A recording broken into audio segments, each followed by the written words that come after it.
सिंधुदुर्ग जिले में शिवसेना नेता वैभव नायक ने पार्टी को लेकर बड़ा बयान दिया है। उन्होंने कहा कि अब पार्टी को अपने विस्तार और मजबूती पर ध्यान देना चाहिए। साथ ही उन्होंने खुडाल नगर सेवकों के भारतीय जनता पार्टी में जाने गार्जियन मंत्री के फंड आवंटन पर दिए बयान और संजय राउत की शरद पवार की गई टिप्पणी पर अपनी प्रतिक्रिया दी है।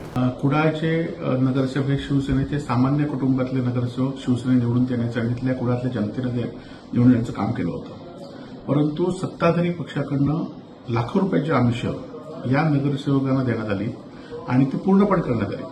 आणि त्याचबरोबर आता आपण पाहिलं असेल की काल पालकमंत्री असून देत किंवा भाजप किंवा शिंदे गटाच्या सत्ताधाऱ्यांनी सगळ्यांनी सांगितलं आहे की निधी देण्यासंदर्भात आता जो शिवसेना सोडेल त्याला निधी देऊ असं त्यांनी सांगितलं आहे।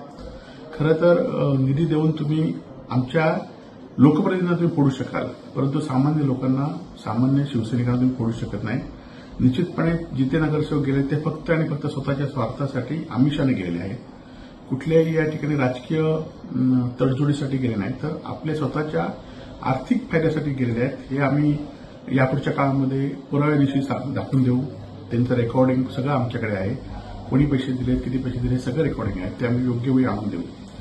आणि त्याचबरोबर येणाऱ्या काळामध्ये पुन्हा एकदा सामान्य लोकांना घेऊन शिवसेना उभी करण्याचं काम। तर राजन साळवी हे आज पक्षप्रवेश करतायत। ते खरं तर जुने शिवसैनिक होते। मी पण त्यांच्याशी बोललो की तुम्ही शिवसेनेतच राहा, आज जरी वेळ हे असेल तरी योग्य वेळी पुन्हा आपली वेळ येईल, पुन्हा आपण कार्यकर्त्यांना उभं करूया। तुमच्याकडे कार्यकर्ते फक्त सत्ता आणि पदेसाठी कधी नव्हते आणि यापुढे नसणार याची आमची खात्री आहे।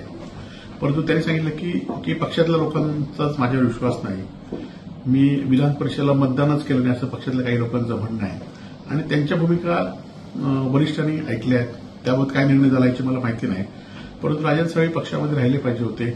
आता गेले तर तो त्यांचा प्रश्न आहे, परंतु मी मात्र शिवसेनेबरोबर उद्धव बाळासाहेब ठाकरेंबरोबर सामान्य शिवसेनेबरोबर राहणार आहे। ते आता हे राजकीय त्यांचे प्रश्न आहेत।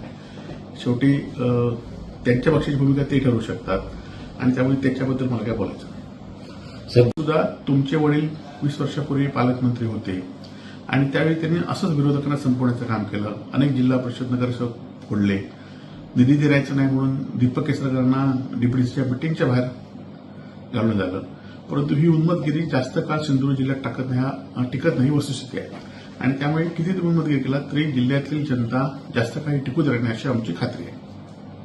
खरं तर शरद पवार साहेब हे महाराष्ट्रातले राजकारणातले मोठे व्यक्ती आहेत।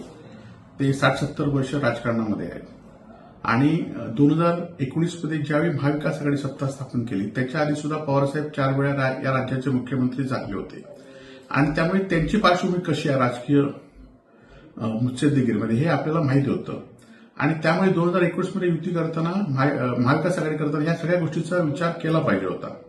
आणि आता मात्र महाविकास आघाडीचा पराभव झाल्यानंतर पवारसाहेब जर सत्ताधारीकडे सत्कार स्वीकार असतील किंवा त्यांना सत्कार देत असतील तर आता बोलून काय उपयोग नाही।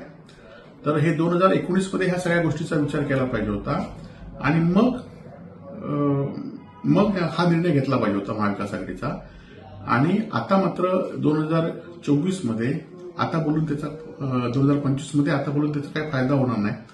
आपण शिवसेना वाढीकडे आता लक्ष दिलं पाहिजे। आम्ही उद्धव बाळासाहेब ठाकरेंबरोबर आहोत, आजही आहोत आणि उद्या आम्ही राहणार आहोत।